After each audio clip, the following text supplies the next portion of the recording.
कोई भक्ति है मेरी भक्ति में कोई पूजा नहीं है, कोई पाठ नहीं है। उनकी भेंटें लगा के दे दीजिए और नचा लीजिए बस। मैं बालाजी के मंदिर, बजरंगबली जी के, बालाजी के मंदिर खड़ी और मैंने ऐसे ही कहा, हाय दाती है तू भी बुलाती। और वो आदमी उठा, शॉपकीपर साथ में खड़ा था, लाइन में हम लगे हुए थे, शॉपकीपर साथ खड़ा था और शॉपकीपर ने पर्दा हटाया, सामने मेरी माँ के दर्शन। मेरे को अपनी माँ को ढूंढना नहीं पड़ता। नमस्कार, आज के इस योग की श्रृंखला में आज हम बात करेंगे भक्ति योग की। योग के तो बहुत सारे प्रकार होते हैं। योग का अर्थ होता है जुड़ाव। अगर योग हमारे भक्ति के साथ जुड़ जाए तो वो भक्ति योग कहलाता है। और भक्ति के प्रकार बहुत सारे हो सकते हैं। किसी को कान्हा के साथ जुड़ना पसंद होता है, कोई माता रानी के साथ जुड़ जाता है, कोई भोले बाबा के साथ जुड़ जाता है। तो इसी तरीके से आज हमारे साथ जुड़ी हैं शालिनी जी, जो मूल रूप से भक्त योगिनी हैं और हठ योग की प्रैक्टिस ये मेरे साथ करती हैं। तो आइए आज हम शालिनी जी से उनके कुछ अनुभव जानते हैं। नमस्कार शालिनी जी।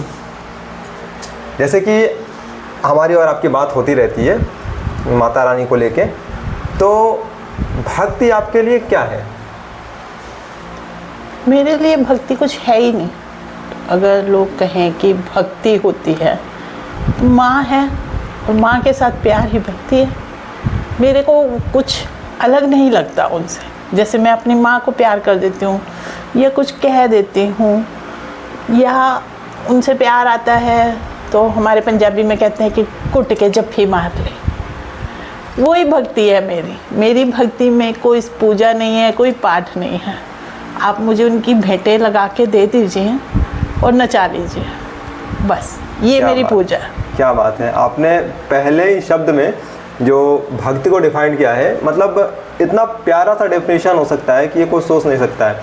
जैसे किसी ने मुझसे पूछा या फिर किसी ने सदगुरु से पूछा कि शिव क्या है। हम शिव के उपासक हैं, सदगुरु जी शिव के उपासक हैं, तो उनसे पूछा शिव क्या है। शिव वही है जो कुछ नहीं है। उसी तरीके से भक्ति वही है जो कुछ नहीं है। योग का मूल रूप यही है कि जब हम अपनी चीज़ों को खो के किसी दूसरे में विलीन हो जाते हैं, चीज़ों में जुड़ जाते हैं किसी, वही हमारा योग है। तो आप माँ के साथ जुड़ी हुई हैं, तो ये मातृ योग और भक्ति योग का बड़ा ही दिव्य और अनूठा संगम आपके साथ देखने को मिलता है। तो इसके लिए मतलब कुछ चीज़ें होती हैं। जैसे भक्ति योग में दीक्षा की ज़रूरत नहीं होती है। आप मतलब किसी को अपना आराध्य मानिए और उसमें समर्पित हो जाइए। नवधा भक्ति के प्रकार होते हैं। आप उनके लिए श्रृंगार कर सकती हैं, आप उनकी दासी बन सकती हैं, आप उनसे मित्र भाव बना सकती हैं। ये सारे भक्ति के नवधा भक्ति के प्रकार हैं। नारद जी ने इसको बड़े अच्छे शब्दों में नारद भक्ति सूत्र में बताया है कि भक्ति के कितने प्रकार हो सकते हैं। कोई मीरा बोलती हैं कि मैं कृष्ण की दासी हूँ, वो उनकी भक्ति का प्रकार है। और आप वृंदावन जाएंगी तो यहाँ पर वृंदावन में बहुत सारे लोग ऐसे मिल जाएंगे जो कान्हा को अपना बच्चा मानते हैं, तो उनसे मतलब साख्य भाव रखते हैं, उनको अपना पुत्र मानते हैं। कान्हा को कुछ लोग मतलब डंडा भी दिखाते हैं, डांटते भी हैं, फटकारते भी हैं। मेरे घर में कोई प्रॉब्लम आती है तो मेरे घर में सारे हंसते हैं कि आज मैया जी की शामत आई। मुझे वो सच में मैया जी कुछ ऐसा नहीं लगता है कि वो बहुत बड़ी शक्ति है। वो मेरे रोम रोम में है। मैं जब मरूंगी ना तभी मरूंगी जब वो लेने आएगी। और सत्संग में बहुत गुरुओं ने पूछा है कि भक्ति क्या है, क्वेश्चन यही होता है। तो अगर वो मेरा हाथ पकड़ेगी तो मैं जाऊंगी और रियली में मैं कभी मुड़ के भी नहीं देखूंगी। अगर अभी प्रेमानंद जी ने क्वेश्चन करा था कि अगर भगवान किसी को लेने आए, हरि लेने आए, तो लोग कहेंगे मुझे अपने बेटे से मिलना है, मुझे अपनी बहू से मिलना है, किसी से भी मिलना है, मगर मैं सच में नहीं मुड़ के देखूंगी। जिस दिन मैया जी मेरा हाथ पकड़ लेगी ना, मैं सबसे पहले उसको एक जप्फी मारूंगी। मेरा बहुत मन करता है कि मैं उसको बहुत घुट के एक जप्फी मार लूँ और छोड़ दूँ। मुझे नहीं पता अगला जन्म होता है या नहीं होता, या मोक्ष होता है नहीं होता, मगर वो मैं जब पैदा हुई थी तो मेरे डैडी ने जीभ पर हमारे यहाँ कहते हैं कि लगते हैं, तो जब उन्होंने शहद चटाया होगा और कहा होगा जय माता दी, तो वो मेरे रोम रोम में बस गया। मुझे उसको कहीं भी ढूंढने की ज़रूरत नहीं पड़ती। लिटरली मैं बता रहा हूँ कि जनरली मैं बहुत सारे लोगों से बात करता हूँ, लेकिन एक मतलब दिव्यता का अनुभव जो है, मतलब वो भक्ति का जो तादाद में आपके में दिखता है कि आप जब भी माता रानी की बात करती हैं तो वो मतलब ऐसा नहीं लगता है कि आप खुद बोल रही हैं, अंदर से कोई शक्ति ऐसी उतर जाती है। लिटरली मैं बात कर रहा हूँ तो उस एनर्जी को मैं महसूस कर सकता हूँ। मेरे गूज़बम्स आ रहे हैं कि मतलब वो जो ऊर्जा है, मैंने आपसे बोला भी था कि आपको जो दिल में आए आप वो बोलना, ठीक है, और आपको खुद नहीं पता कि अंदर से आपकी क्या चीज़ें चल रही हैं, बस आप बोले जा रही हैं। मेरे घर में जब अब तो मतलब मोबाइल है, हम कभी भी बैठे सुन सकते हैं। जब मैं छोटी थी तो 6 से 6:30 तक रेडियो पर मंगलवार को सिर्फ भेंटें आती थी और मेरे घर में कर्फ्यू लग जाता था 1 घंटे का। 6 से 7 भेंटें 6 से 6:30 आती थी, लेकिन 6 से 7 का कर्फ्यू होता था कि अब ये रोती रहेगी और अगर जो इसे मनाने जाएगा ये उसको डांट लगा देगी, इसलिए सारे में साइलेंट रहता था कि ये धीरे धीरे नॉर्मल हो जाए।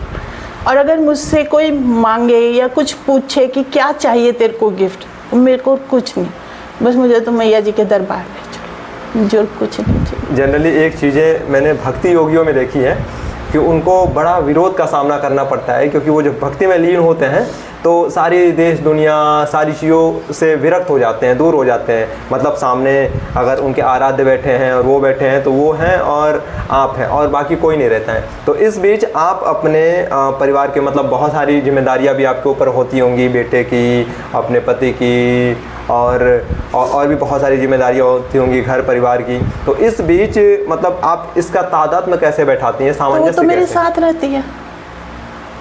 मैं रोटी पका रही हूँ तो चला जाती है रोटी पकाएं, आज सब्जी काटें, ये करें। मेरे लिए तो वो हर जगह है, मुझे उसको ढूंढना नहीं पड़ता। मैंने पहले भी कहा मुझे उसे ढूंढना नहीं पड़ता, वो मेरे साथ हर जगह है। मैं अगर तंबोला भी खेलती हूँ तो पहला नंबर आएगा ना तो मैं कहूँगी जय माता दी। मेरी फ्रेंड्स कहती हैं कि शालू भाभी तुम जुआ खेलते हुए भी जय माता दी। मैं कहा तो अच्छा भी वो करा रही है, बुरा भी वही करा रही है। मेरे पास कोई उसको ढूंढने नहीं जाना, या मुझे जोत जला के ही वो नहीं दिखेगी कि मैंने जोत जलाई, मैंने 2 घंटे पूजा करी। नहीं, मेरा मन कर रहा, मेरी तबीयत ठीक नहीं है, मेरे दर्द हो रहा है, तो मैं कैसे जोत जगाऊं? तो मुझे जोत जलाने की ज़रूरत नहीं, मैं जाती हूँ मत्था टेकती हूँ। लेकिन अगर आप मुझे रात को भी हिलाएंगे या मुझे अगर उठना है, मुँह से मेरे जय माता दी निकलेगा। मैं कोई और कुछ है ही नहीं मेरे लिए आदि भी तू, अंत भी तू, मैं हर चीज़ में तू ही तू है। मुझे तुम कहीं भी दिखा लो। और ये भी मेरा विश्वास है, जहाँ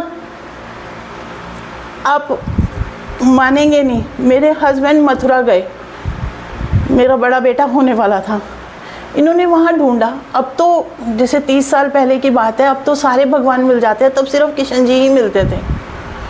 और शॉपकीपर ने इनको कहा कि आज पता नहीं कहाँ गलती से ये माता रानी की आ गई, जब ये मेरे लिए माता रानी की तस्वीर ढूंढ रहे थे। शॉपकीपर ने इनको कहा कि पता नहीं, मैंने तो सारे कृष्णा जी की ही मंगवाई थी और मैया जी आई, मैया जी आई। ये जनरली ऐसा मैं बालाजी के मंदिर, बजरंग बली जी के बालाजी के मंदिर खड़ी और मैंने ऐसे कहा, हाय दाती है तू भी बुलाती।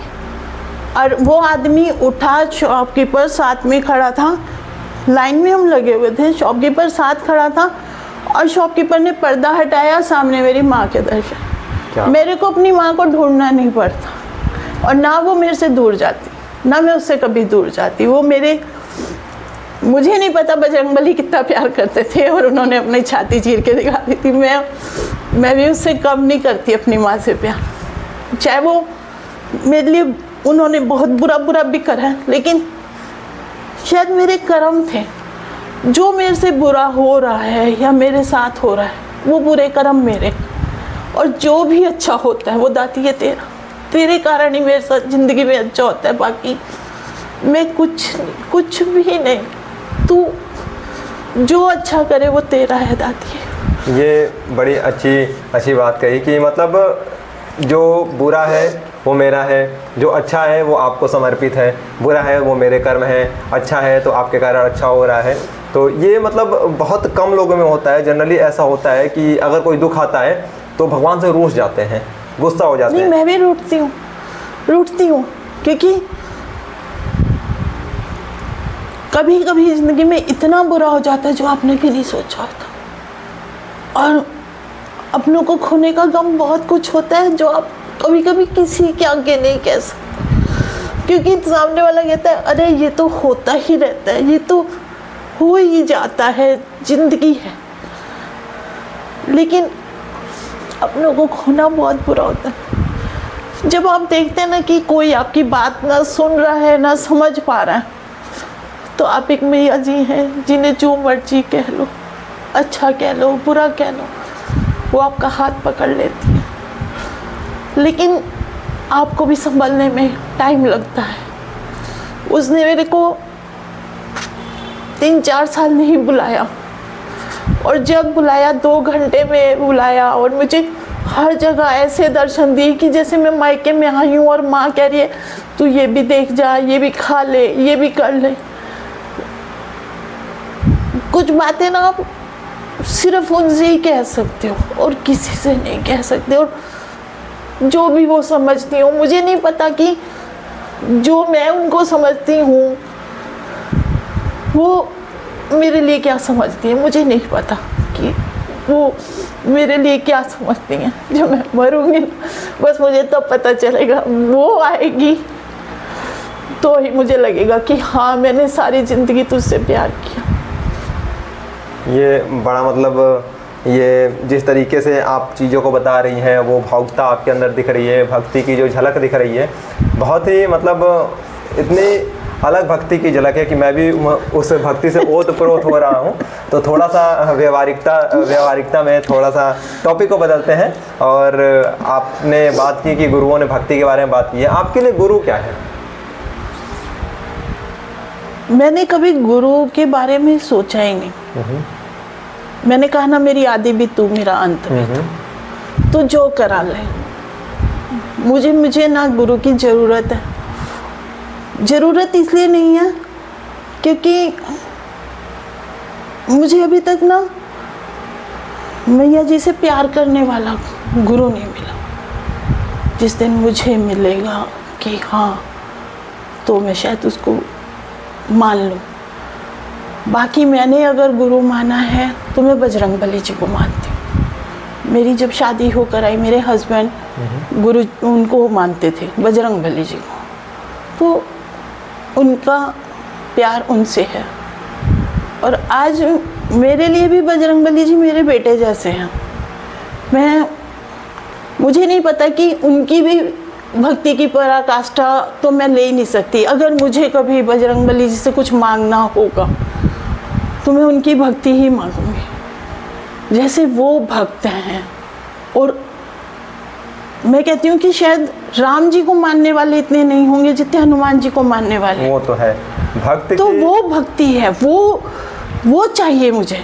अगर मुझे दुनिया में कोई कहना कि आपकी इच्छा क्या है, तो मुझे नहीं पता। अगर मेरे बच्चे या मेरे हस्बैंड पूछते हैं कि तुझे कुछ लेना है, तो मुझे नहीं समझ आता क्या लेना चाहिए, क्योंकि दुनिया में आपने सब कुछ ही छोड़ देना। हाँ, मुझे पौधों से बहुत प्यार है। मेरा अगर इच्छाओं में पूछा जाए तो मैं चाहती हूँ कि दुनिया में हरियाली हो। सही बात है, बहुत ज़रूरी चीज़ है। ये हमारे आराध्य पे डिपेंड करता है। जैसे कि जब कभी भी आप प्रकृति से जुड़ेंगी, माता आदि स्वरूप, ये मैं आपको एक पर्सनली बात बता रहा हूँ कि माता आदि स्वरूप प्रकृति की देवी हैं। वो मतलब प्रकृति से हर प्रकृति के रूप में समाई हुई हैं, चाहे वो माया हो, चाहे पेड़ पौधे हो, चाहे पहाड़ हो, सारी चीज़ों में जितनी जड़ चीज़ें हैं सब में माता का वास है। तो जब कभी आप माता से जुड़ती चली जाएंगी तो आप देखेंगे कि आपका जो आकर्षण होगा वो प्रकृति की तरफ खुद ब खुद बढ़ता चला जाएगा। आपको पहाड़ों से प्रेम होने लगेगा, आपको जानवरों से प्रेम होने लगेगा, आपको पौधों से प्रेम होने लगेगा, आपको मिट्टी की खुशबू पसंद आने लगेगी। ऐसी चीज़ें ये होने लगेंगी। ये तो सिंपल सा मतलब बेसिक होता है कि हम अपने आराध्य के प्रति बिल्कुल खींचे चले जाते हैं। जब कोई कान्हा के प्रति समर्पित होता है तो उसमें उसको सभी चीज़ों में बस प्रेम दिखाई देता है। माता के प्रति समर्पित होने वाले को सभी चीज़ों में बस प्रकृति दिखाई देती है, बस प्रकृति। शिव के प्रति समर्पित होने वाले सब चीज़ों में, सब में वैराग्य दिखाई देता है, सब में चेतनता दिखाई देती है कि ये पत्थर में भी जीव है, पत्थर में मतलब एक उसमें चेतना है, सारी चीज़ों से वो चेतना लेने की कोशिश करने लगेगा। अभी बात करते हैं हठ योग की। जैसे आप तो भक्ति योग से जुड़ी हुई हैं और बेसिक तौर पे जैसा कि आपने जब मेरे से इंटरेक्शन किया था तो आपको स्पॉन्डिलाइटिस की दिक्कत, मतलब 35 साल से बनी हुई है स्पॉन्डिलाइटिस की दिक्कत। तो आपने जब मेरे से इंटरेक्शन किया तो जाहिर सी बात है कि जब कोई योगी किसी दूसरे योगी से इंटरेक्शन करता है तो कुछ चीज़ें उसके अंदर घटित होती हैं, उसको जुड़ने में उससे मदद करती हैं। 35 साल से आपको स्पॉन्डिलाइटिस थी, आज तक आपको ये नहीं लगा कि आपको कोई योग कक्षा से जुड़ना चाहिए या फिर आप मेरे से ही क्यों जुड़ी? मैंने उस दिन भी आपसे कहा था कि माता रानी ने कहा अब तुम घूमने लायक हो जा। मेरी इच्छाओं में प्रथम और आखिरी इच्छा है कि मैं मैया जी के 52 शक्तिपीठ के दर्शन करूं। घूम क्या हो? घूम के नहीं आऊँ, दर्शन करके आऊँ। मेरे अगर मैं कहीं भी जाती हूँ तो मैं सबसे पहले देखती हूँ, सर्च करती हूँ कि कहाँ कहाँ कौन से दर्शन है। मेरे बच्चे कहते हैं कि आप घुमाने नहीं ले जाती हो, आप तो मंदिर जाती हो। मैं कहती हूँ नहीं, मैं तीर्थ यात्रा पे जाती हूँ, साथ में तुम्हें लेके जाती हूँ। पहले हम तीर्थ करते हैं, फिर हम यात्रा करते हैं, फिर हम घूमते हैं। हम जब कहीं भी जाते हैं मैं सबसे पहले देखती हूँ कि वहाँ कौन सा मंदिर फेमस है, मुझे पहले वहाँ जाना। जैसे मैं अपने बेटे के पीछे पड़ी हूँ, मुझे उज्जैन जी जाना है और एक जगन्नाथ जी जाना। तो अब कब कौन बुला ले कोई भरोसा नहीं। वो तो बात सही है, वो तो बात है, लेकिन आप मानेंगे मैं अभी अपने बेटे को कह के आई हूँ अगले महीने मेरा बर्थडे है तो गिफ्ट में टिकटें बुक करवा दी हूँ और मुझे सिर्फ वैष्णो देवी जाना है। और आपके यहाँ आने से पहले मैं 1 घंटा रो के नाच के सब करके आई हूँ, तभी मैंने आज आते ही आपको भेंट सुनाई। वो भेंट भी कह लो, आप उसको शब्द कह लो, आप उसको ये है कि आपने छोड़ दिया मैया जी पे कि तेरा अगर हाथ है मेरे सिर पे तो मुझे किसी के हाथ की ज़रूरत नहीं है, कोई चीज़ की ज़रूरत नहीं है, बस तू अपनी चुन्नी में रख मेरे को।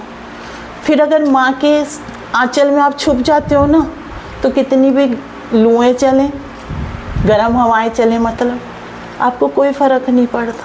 जैसे आपको दिक्कत है, स्पॉन्डिलाइटिस की दिक्कत है, आपने बताया घुटने के भी दर्द आपको रहते हैं, आपको बहुत ज़्यादा पेन रहता है, आपसे पेन बर्दाश्त नहीं होता है, खाना तक नहीं बना पाती हैं आपको कोई फ्रस्ट्रेशन नहीं हुई इस चीज़ को लेके? या फिर आपको मतलब कभी ऐसा नहीं रहा? क्योंकि मैंने आज तक जब भी आपको देखा है तो आप पेन में भी मतलब जिस साधारण इंसान को रोना चाहिए तो आपके आंसू मैंने मैया जी की बात करते हुए ही देखे हैं। ऐसे पेन में आपके आंसू निकलते नहीं, पेन में आप जय माता जी और हंसते हुए बात करते हो। तो कभी आपको इस चीज़ को लेकर फ्रस्ट्रेशन नहीं हुई? मैंने अपनी लाइफ में ना इतनी प्रॉब्लम्स देख ली हैं कि अब मुझे कोई कहे ना दुनिया में ये हुआ तो मुझे आश्चर्य नहीं होता, कोई भी चीज़ का आश्चर्य नहीं है मुझे। मैंने इतनी प्रॉब्लम्स सही हैं और इतनी डिप्रेशन में मैं चली गई और मैं शायद जी भी रही हूँ ना तो सिर्फ अपने बच्चों के कारण। मेरे बच्चों ने मुझे जो सपोर्ट किया है या मुझे मरने से बचाया है तो मेरे बच्चों ने बचाया मुझे। और मैं कभी किसी से लेने की इच्छा रखती ही नहीं, किसी ने मुझे नहीं दिया कोई बात नहीं, मुझे कोई नहीं दिया, मेरी मैया बैठी है ना, उससे बड़ा खजाना तो कोई है ही नहीं। और लोगों को मुझसे ये भी चिढ़ हुई है, मैंने अपनी लाइफ में खुद ये कहते हुए सुना है कि ये तो हर टाइम माता रानी करती रहती है, क्या देगी इसकी माता रानी। तो मेरे मुंह से तो ये निकला है कल मेरी माता रानी मुझे व्हाइट हाउस भी दे देगी तो भी किसी से नहीं कहेगी आप तो मुझे घर का इतना सा भी हिस्सा नहीं दे रहे हो, आप तो मुझे रहने के लिए कमरा नहीं दे रहे हो, तब आप मुझे सुना रहे हो। तो मैं तो व्हाइट हाउस की भी इच्छा रखती हूँ।